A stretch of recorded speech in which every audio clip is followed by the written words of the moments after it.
లంజా ఆ మాట మళ్లీ వినిపించింది. ఈసారి బయట వాళ్ళ నోటినుంచి కాదు, తనతో జీవితాన్ని పంచుకునే మనిషి నోటినుంచి. మాధవి చేతిలో ఉన్న స్టీల్ గ్లాస్ వణికింది. నీళ్లు నేలపై చిందరవందర అయ్యాయి. కాని ఆమె గుండెలో మండింది మాత్రం ఆ ఒక్క మాటే. తన ముందున్నవాణ్ణి చూసింది. అతను విహాన్, తన భర్త. కాని ఆ క్షణంలో ఆమె గౌరవాన్ని ముక్కలు చేస్తున్న పరాయి మనిషిలా కనిపించాడు. ఒకప్పుడు ఇదే మాధవి పెళ్లి మండపంలో నవ్వుతూ కూర్చుంది. నిన్నెప్పుడూ బాధపెట్టను అని ఆమె చేతిని పట్టుకున్నాడు విహాన్. ఆ మాటలు అప్పుడంత నమ్మకంగా అనిపించాయో ఈరోజు అంతే దూరంగా అనిపిస్తున్నాయి. కొత్తలో మాధవి అని నెమ్మదిగా పిలిచేవాడు. నువ్వు నా ప్రపంచం అని నవ్వేవాడు. ఆమె చేతిని పట్టుకొని నువ్వు లేకపోతే నేను లేను అన్నాడు. తర్వాత చిన్న చిన్న కోపాలు.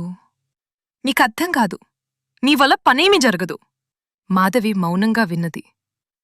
ఇది కోపం పోతుంది అనుకుంది. కాని ఒకరోజు ఆ హద్దు దాటింది. లంచ. ఆ రోజు ఆమె లోపల ఏదో నిశ్శబ్దంగా విరిగిపోయింది. ఆ తర్వాత ఆ మాట అతనికి అలవాటైపోయింది. చిన్న విషయమైనా లేదా కారణం లేకపోయినా లంజ అని పిలిచేవాడు.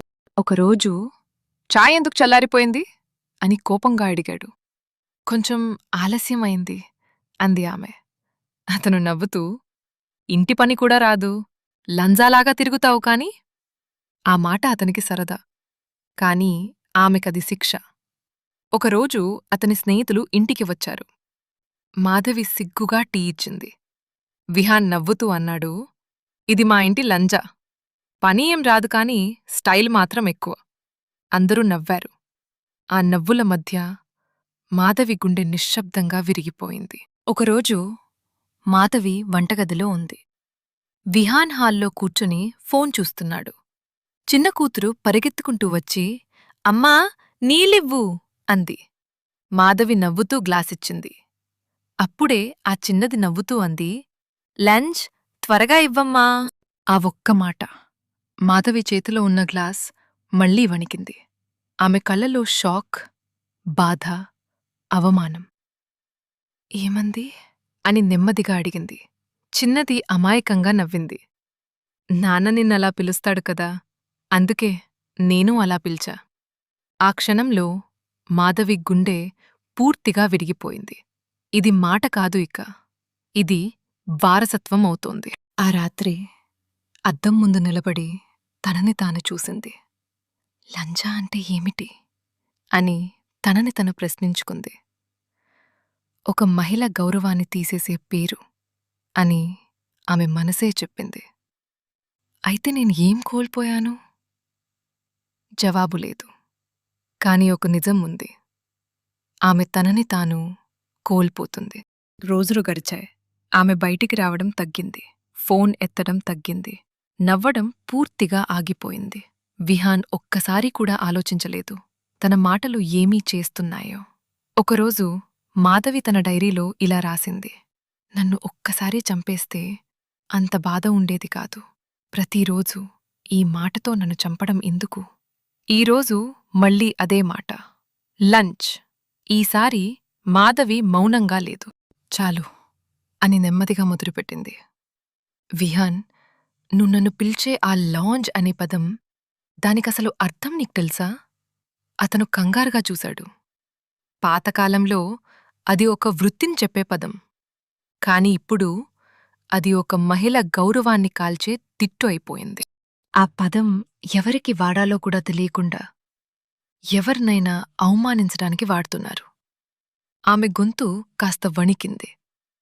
కాని నేను నీ భార్యని. నన్ను ఆ పదంతో పిలవటమంటే నువ్వు నా గౌరవాన్ని కాదు, మన బంధాన్నే అవమానిస్తున్నావు. నువ్వు ఆ పదం నీ అమ్మని పిలవగలవా? విహాన్ తల్లదించుకున్నాడు. నీ చెల్లిని అలా పిలుస్తావా? నీ అక్కని అలా పిలవగలవా? ఇల్లు నిశ్శబ్దంగా మారిపోయింది. పిలవలేవు కదా? ఎందుకంటే వాళ్ళు నీకు గౌరవం. కొద్దిసేపు ఆగి అయితే నేను నీ భార్యను కదా, నీతో జీవితం పంచుకునే మనిషిని కదా. నన్ను మాత్రం ఆ పదంతో పిలవటం ఎందుకు? భార్య అంటే గౌరవం తక్కువ, లేక ఆమె మౌనం చూసి ఏ మాటైనా చెప్పొచ్చని అనిపిస్తుందా? నువ్వా పదం వాడిన ప్రతిసారి నన్ను కాదు బిహాన్, నీకు దగ్గరైన ప్రతి మహిళని అవమానిస్తున్నావు. నువ్వు నన్ను ప్రేమించకపోయినా పర్లేదు, కాని అవమానించటానికి నీకు హక్కు లేదు. ఆ పదం నన్ను కాదు, నా ఆత్మని గాయపరుస్తుంది. ఇల్లు నిశ్శబ్దంగా మారిపోయింది. విహాన్ మొదటిసారి తన మాటల బరువు అట్టం చేసుకున్నాడు. తన నోటి నుంచి వచ్చిన ప్రతి లంజ ఆమె గుండెల్లో పడిన గాయంగా కనిపించింది. సారీ అని నెమ్మదిగా అన్నాడు. మాధవి నిశ్శబ్దంగా చూసింది. గాయం మానిపోతుంది, కాని ఆ మాట మిగిలిపోతుంది. నువ్వు నన్ను గౌరవంతో పిలిస్తే అది నన్ను మళ్లీ బ్రతికిస్తుంది. లంజా అనేది ఒక పదం కాదు, ఒక మహిళ గౌరవాన్ని తీసేసే గాయం. ఆ పదం ఎవరికీ వర్తించదు, ఎందుకంటే ప్రతి మహిళ ఒక గౌరవం.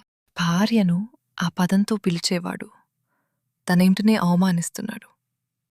పదం పుట్టింది ఎలా అనేది ముఖ్యం కాదు, ఆ పదం వల్లల్లా ఎవరి గుండె పగులుతుందో తెలుసుకోవడం ముఖ్యం. పేరుతో పిలువు, గాయంతో కాదు. ఎందుకంటే ఒక మహిళ గౌరవం ఒక ఇంటి ప్రాణం.